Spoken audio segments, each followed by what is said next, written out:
I first joined NAELA when basically I was just learning about how to be an elder law attorney. And I heard that there was this organization out there that would teach me how to practice in the elder law area as opposed to just doing estate planning. And I joined, and before I knew it, I was giving presentations at NAELA conferences, becoming active in my own chapter and moving up the ranks. It's wonderful that I became a NAELA lawyer because I wouldn't be sitting here today if I hadn't. And some of my best friends are colleagues who are also NAELA members from all around the country. We certainly talk to each other, we learn from each other, we refer cases to each other, and it's a wonderful organization that if you want to practice in the elder law area, you really should be an elder law lawyer who is a member of NAELA. Well, we work with people who come to us about the people that are nearest and dearest to their hearts. So they come in and they're worried, like you said, Wendy, and they're almost distraught sometimes. And NAELA is a whole community of people who work with the same kind of clients. And we try to give them a gentle place to land. We try to treat everyone with kindness and respect and take really good care of them. And the nice thing about NAELA is you find other people with that same attitude in your community, and if you have to send someone across the country, you give them a safe place to land. And that's something that I have really valued in my NAELA membership. I joined NAELA decades ago. It had just been created, and it was the organization really focusing on elder law from a private attorney perspective. And it was an opportunity to be on the ground floor of an organization that is the organization for elder law attorneys. I joined NAELA in 1988, the year after it was founded, because I'd been doing elder law, it just didn't have a name yet. And I got this flyer about this organization of attorneys around the country who were doing what I did, and it was just a natural fit. So I joined. I attended my first conference in 1993, but before then I had benefited from the literature, the creation of the online listserv. It was a marvelous resource in terms of getting information and sharing with colleagues. How does it help professionally? I couldn't exist without NAELA. It is a resource of people, of ideas, of content that has just grown and grown over the last several decades, as Professor Morgan said. It's just the resource for anyone who wants to be in this profession. And when I joined, I was in legal services, and it was really helpful to get a sense of the leaders in the field on how to deal with particular issues. But then once I became an academic, it became even more valuable to me because it let me see what was happening, what the attorneys on the line with the clients were seeing, what were these problems, and it helped me have a broader perspective of the legal issues. And for new attorneys, I always tell my students they need to be members of NAELA. It provides them with mentors, it provides them with terrific resources, networking opportunities, and a foundation for a successful career.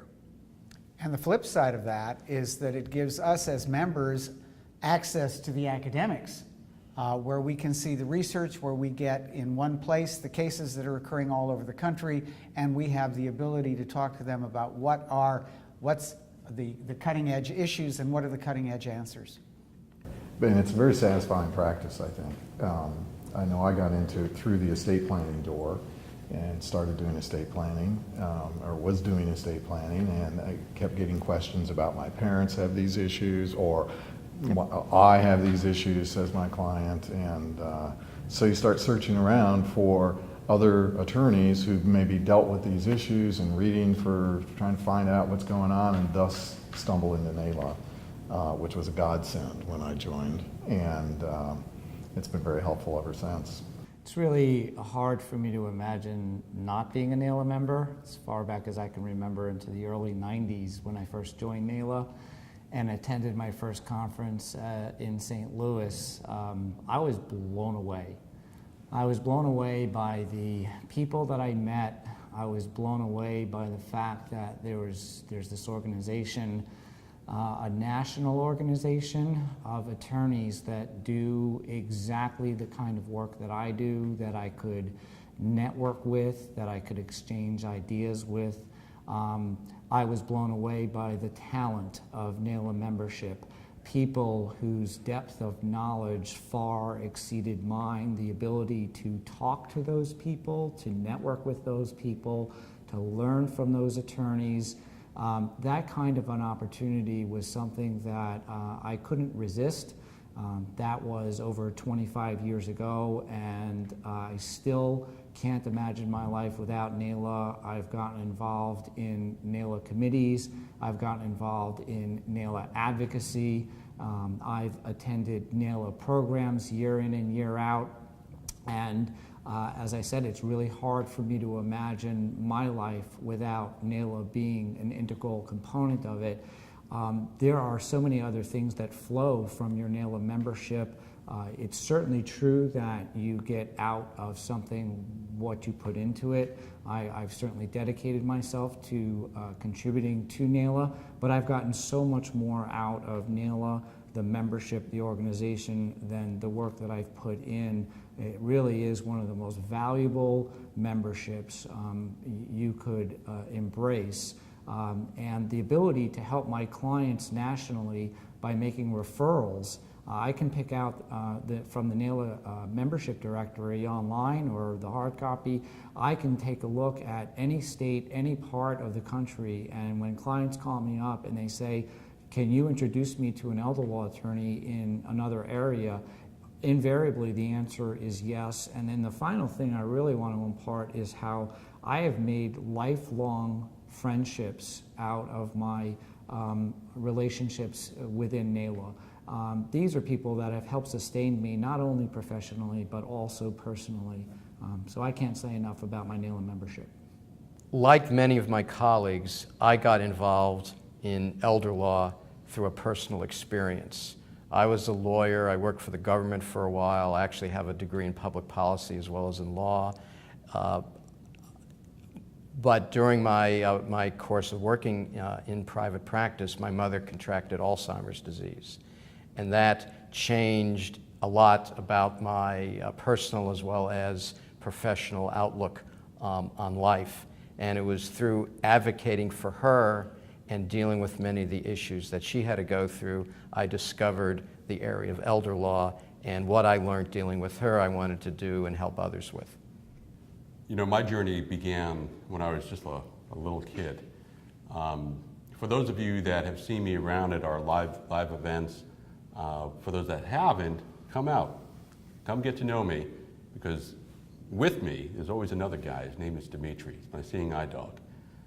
When I was a little kid, I just didn't have a visual impairment. I also have a bilateral severe hearing loss.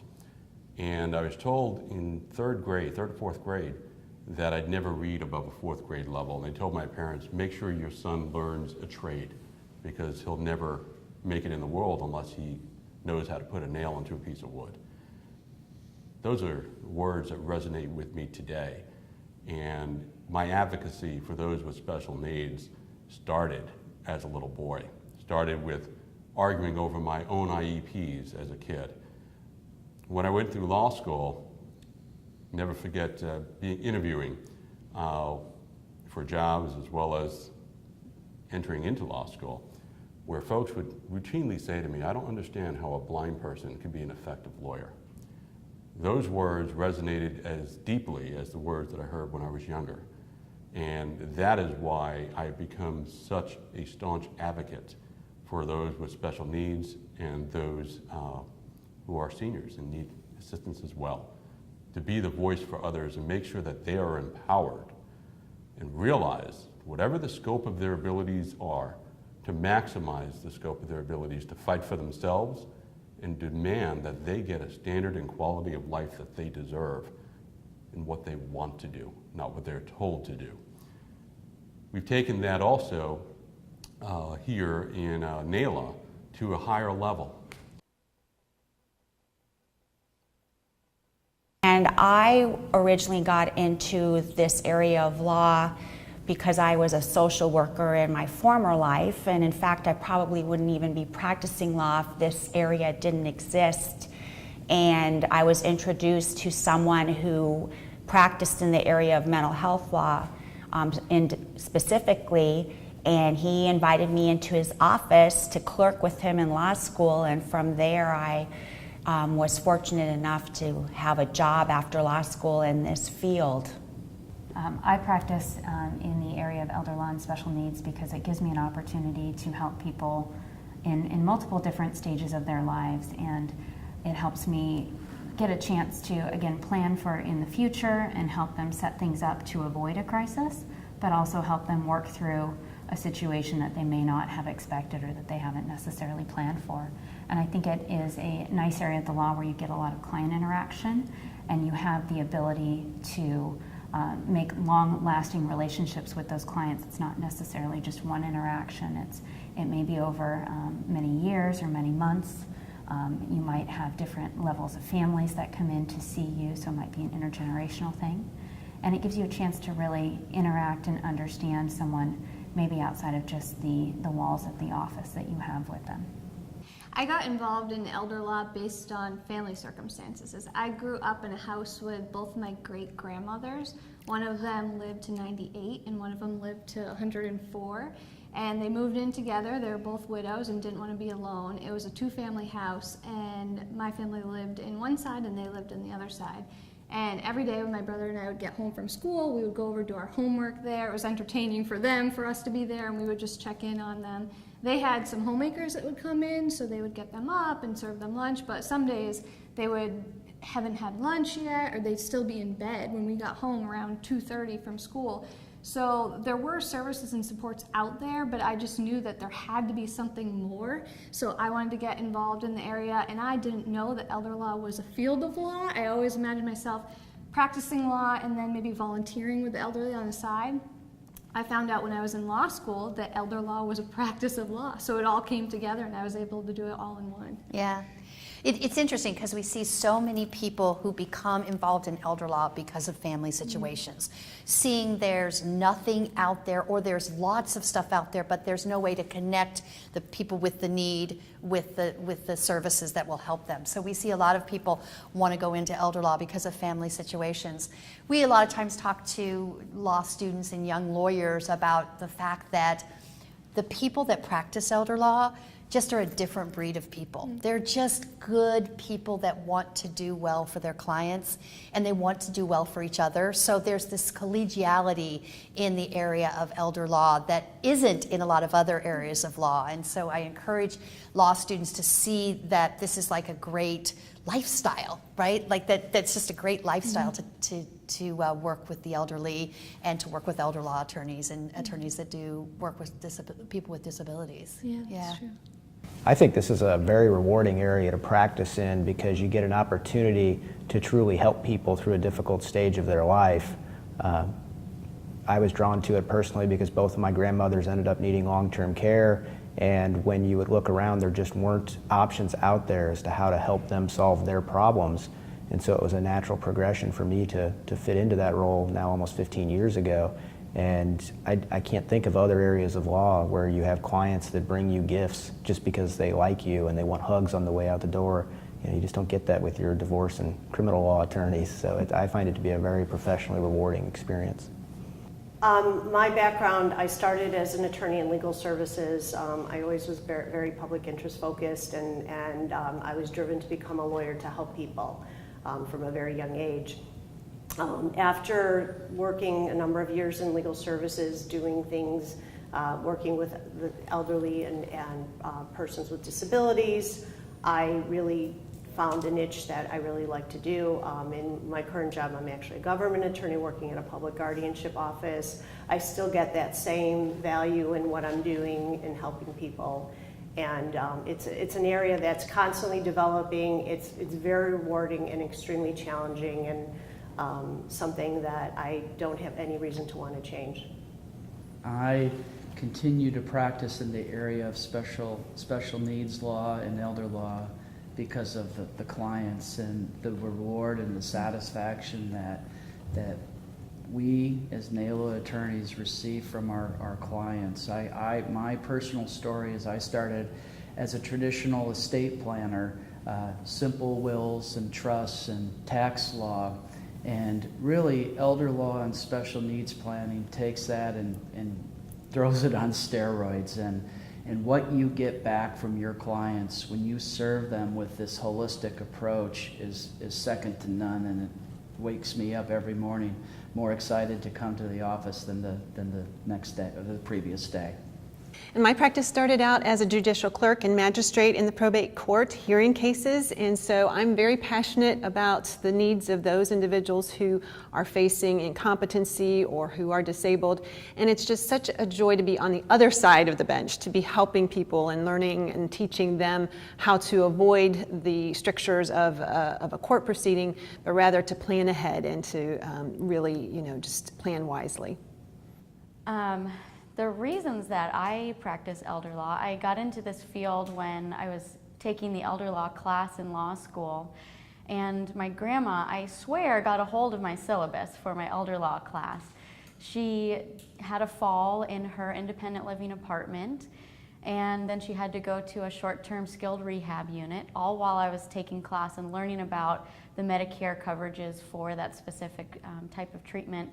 And then she wasn't doing well, so she ended up being admitted to a skilled nursing facility. And when my family was concerned about her potentially running out of money in order to pay for that skilled nursing, simultaneously I was learning about the Medicaid coverage for that exact type of facility. So I really learned the ins and outs of the law while experiencing it with my very own family member, which is what really got me into this field in the first place.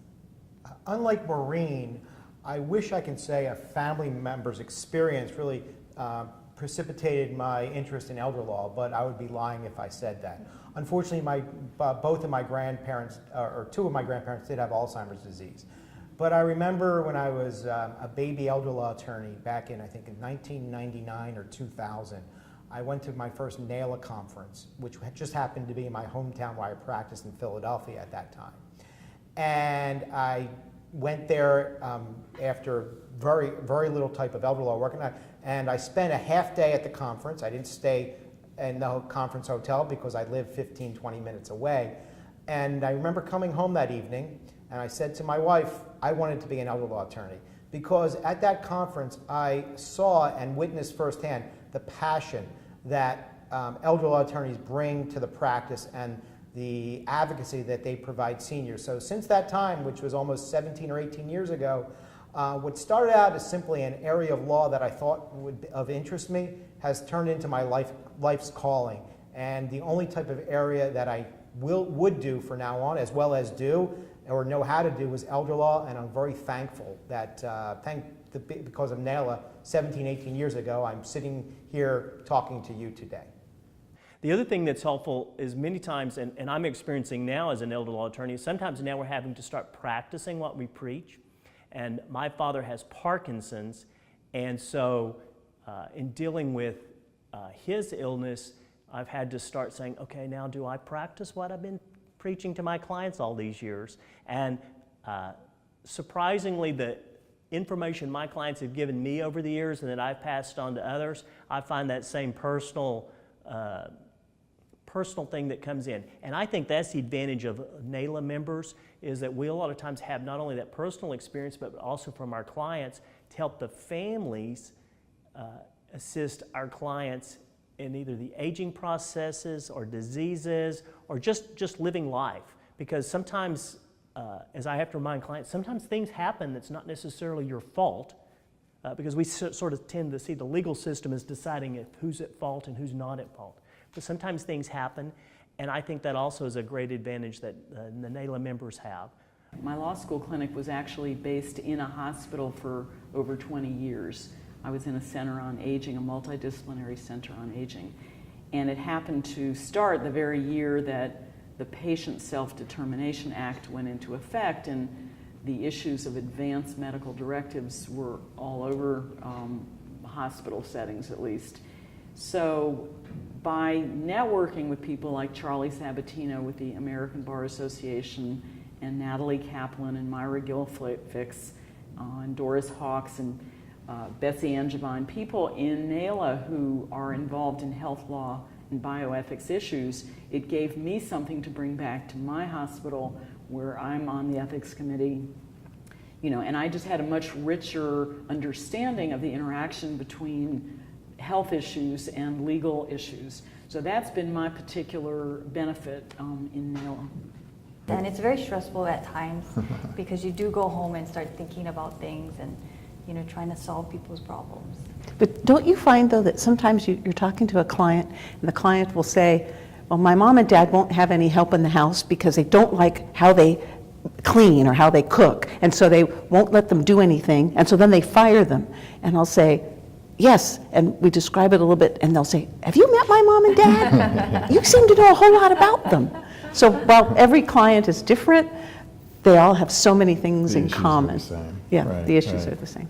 The NAELA community, what it means to me is a lot of people getting together to be serving a passion of helping families dealing with elders or special needs, and actually taking up, you know, going to bat for their families and really fighting for them selflessly, and just having the reward of feeling like they've helped someone, and that's really all that it matters. That's what I